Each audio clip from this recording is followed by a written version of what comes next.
SW ఆధ్వర్యంలో ప్రభుత్వ అధినేత ముఖ్యమంత్రి రేవంత్ రెడ్డికి రాష్ట్ర రవాణా శాఖ మంత్రి పొన్నం ప్రభాకర్ రెడ్డికి పలుమార్లు కలిసి ప్రభుత్వ విలీన అపాయింట్మెంట్ డేట్ 2 వేతన సవరణల గురించి రావాల్సిన బకాయిల గురించి ప్రస్తుతం ఎదుర్కొంటున్న సమస్యల గురించి విజ్ఞప్తి చేసిన సందర్భంగా 2017 పీఆర్సీ బస్ భవన్ యందు రాష్ట్ర రవాణా శాఖ మంత్రి ప్రకటించడం జరిగిందని యూనియన్ తరపున సంతోషం వ్యక్తం చేశారు. ముఖ్యమంత్రి రేవంత్ రెడ్డికి రాష్ట్ర రవాణా శాఖ మంత్రి పొన్నం ప్రభాకర్కి ఐఎన్టీయూసీ ఎస్డబ్ల్యూ తరపున కె హనుమంత్ ముదిరాజ్ హృదయపూర్వక కృతజ్ఞతలు తెలియజేశారు. ప్రభుత్వంలో విలీన అపాయింట్మెంట్ డేట్ ప్రకటించాలని, ఇంకా మిగిలిన సమస్యలను వెంటనే పరిష్కరించాలని ఆయన కోరారు.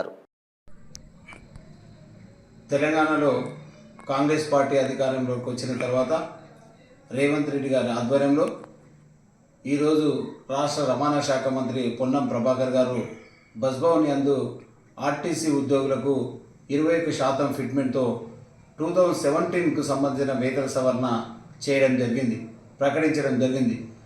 అయితే ఇట్టి విషయంలో మరి పరిగి ఎమ్మెల్యే రామ్మోహన్ రెడ్డి గారు కూడా మరి అదేవిధంగా మేము ఐఎన్టీయూసీ ఎస్డబ్ల్యూ తరఫుని ఈ యొక్క ముఖ్యమంత్రి గారికి అదేవిధంగా రాష్ట్ర రవాణా శాఖ మంత్రి గారికి చాలాసార్లు విన్నవించడం జరిగింది. ఆర్టీసీ ఉద్యోగుల సమస్యలు పరిష్కరించాలి, మా యొక్క వేతన సవరణ చేయాలి, మాకు రావాల్సిన బకాయిలు ఇవ్వాలని అనేక మార్లు తెలియజేశాం.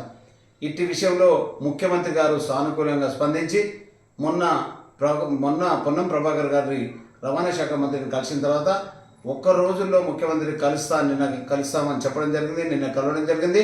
ఈరోజు ఆ యొక్క వేతన సవరణను ఈరోజు ప్రకటించడం చాలా సంతోషకరం. ఈ సందర్భంగా ఈ యొక్క ముఖ్యమంత్రి గారికి అదేవిధంగా రవాణా శాఖ మంత్రి గారికి ఆర్టీసీ అధికారులకు హృదయపూర్వక ధన్యవాదాలు అదేవిధంగా కృతజ్ఞతలు తెలియజేస్తా ఉన్నాం. అయితే ముఖ్యమంత్రి గారు ఒకే ఒక విషయం, మాకేదైతే టీఎస్ఆర్టీసీ ఉద్యోగులను ప్రభుత్వంలో విలీనం చేయు ఏదైతే ఉందో ఆ ప్రక్రియ అపాయింట్మెంట్ డే ఒకటి ప్రకటించాల్సి ఉంది. గతంలో బీఆర్ఎస్ ప్రభుత్వము మాతోటి ఓట్లు వేయించుకొని అనేక రకాలుగా మోసాలకు గురి చేసి దగా చేసింది. అయితే ఈరోజు మీ కాంగ్రెస్ పార్టీ వచ్చిన తర్వాత అందరూ కూడా సంతోషపడ్డారు. అందులో భాగంగా ఈరోజు ఒక పే స్కేల్ జరగడం, అదేవిధంగా మాకు ఏవైతే 2013 సంబంధించిన వేతన సవరణ బకాయిల బాండ్ డబ్బులు 50% ఏవైతే ఉన్నాయో గతంలో బీఆర్ఎస్ మోసం చేసి ఇప్పటి వరకు కూడా ఇవ్వలేదు, ఆ డబ్బులను కూడా ఇవ్వడం చాలా సంతోషకరం.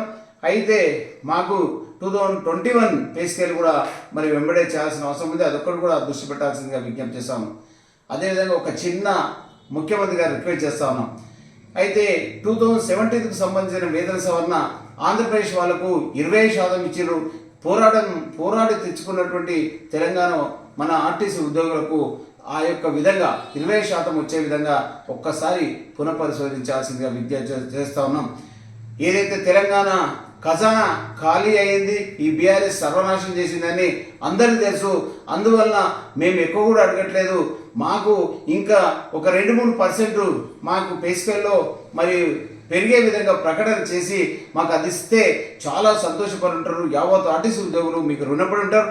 అదేవిధంగా మరి యూనియన్ కూడా మీరు మాకు ఇస్తే ఈ యొక్క ఆర్టీసీలో ఉన్నటువంటి ఉద్యోగుల సమస్యలు వేధింపులు ఏవైతున్నాయో అవన్నీ కూడా పోతాయి. వెంటనే అది కూడా ఇవ్వాల్సిందిగా, ఎందుకంటే మహాలక్ష్మి స్కీమ్ తోటి మరి చాలా ఇబ్బందులు ఎదుర్కొంటా ఉన్నాం, పని చేస్తూ ఉన్నాం. కానీ ఆ యొక్క పనికి తగిన ఫలితము మీరు ఇవ్వాల్సిందిగా ఈ సందర్భంగా విజ్ఞప్తి చేస్తూ మరొకసారి కాంగ్రెస్ ప్రభుత్వానికి హృదయపూర్వక ధన్యవాదాలు తెలియజేస్తూ సెలవు.